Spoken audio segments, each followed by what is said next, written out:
Most people are budgeting completely backwards. You sit down, you look at your expenses, and you assign your income to what your expenses are. You leave zero room for breathing. You think to be successful with money, your budget has to look like a flawless math equation.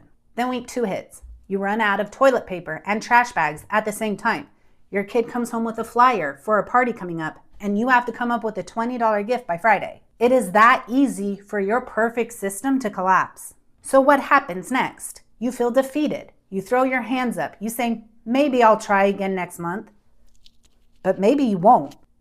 If that cycle sounds familiar, I want you to hear me clearly. Your budget did not fail because you lacked discipline. It failed because it was built like a straitjacket. Today, we're completely flipping the script. I'm going to teach you how to stop budgeting backwards, unpack what that actually means, and also share with you the secret sauce of the budget blueprint. Here's the truth. Traditional budgeting treats your life like an exact math equation. But that's not what your life is. Your life is dynamic, it's messy, and it's ever-changing. When you budget backwards, you're planning for a fantasy month where you're not going to overspend on anything. Absolutely nothing is going to go wrong. But let's be real. When's the last time you had a perfect month? What happens come Thursday night when you get home from work and you're completely exhausted and you just want to order pizza for everybody, but that's not in the budget? Your rigid budget blows up, and now you're exhausted and you feel like a failure. Because traditional budgets say to stick to the budget at all costs, you now feel guilt. That guilt turns into friction, and friction is the #1 reason why people quit budgeting altogether. To build a budget that actually survives real life, you don't need more willpower. You need a shock absorber. You need a buffer zone.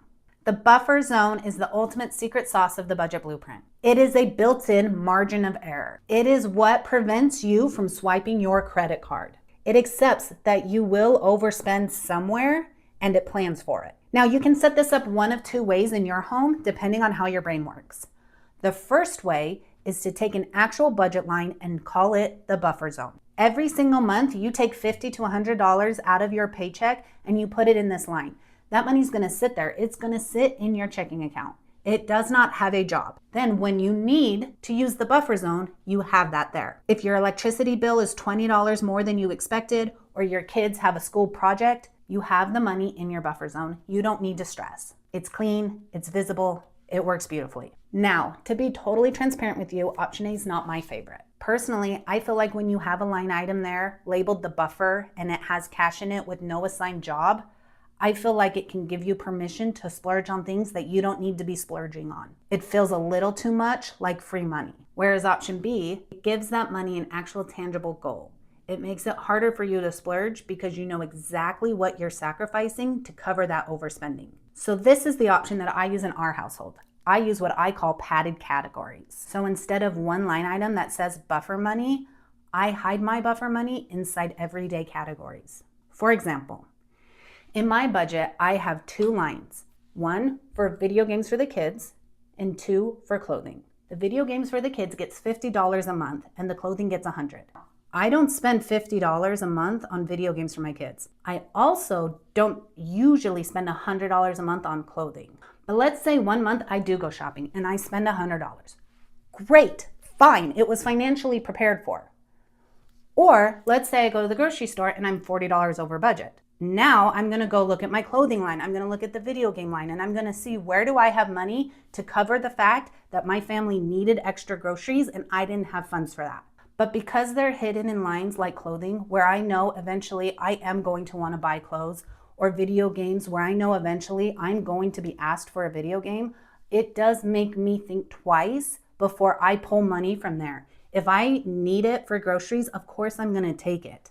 But if I'm wanting a new candle from Target, I'm really going to think twice before I pull that money from clothing or from video games. But honestly, either way, whatever works for you, you just need to have a buffer zone. If you prefer to have a line that says buffer zone or real life, fund it, get it buffed. You are going to have situations as you budget where you need extra money that you weren't planning for.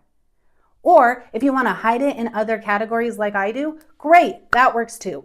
Either way, just get your buffer zone set up. Stop trying to budget backwards. Stop trying to fit your vibrant, beautiful life into rigid, unforgiving boxes. Moving money around mid-month is not cheating. It's what successful businesses do, and it's what successful families do. When you build a buffer, whichever way you want to do it, you take the panic out of money management. Your money starts serving your life, not stressing it. If you want to stop budgeting backwards, grab the budget blueprint from the link below. Also, hit the subscribe button so you don't miss the next strategy breakdown. And then also let me know in the comments which style fits you better. Are you team buffer zone or are you team padded category? Budget better, live freely, and I'll see you next week.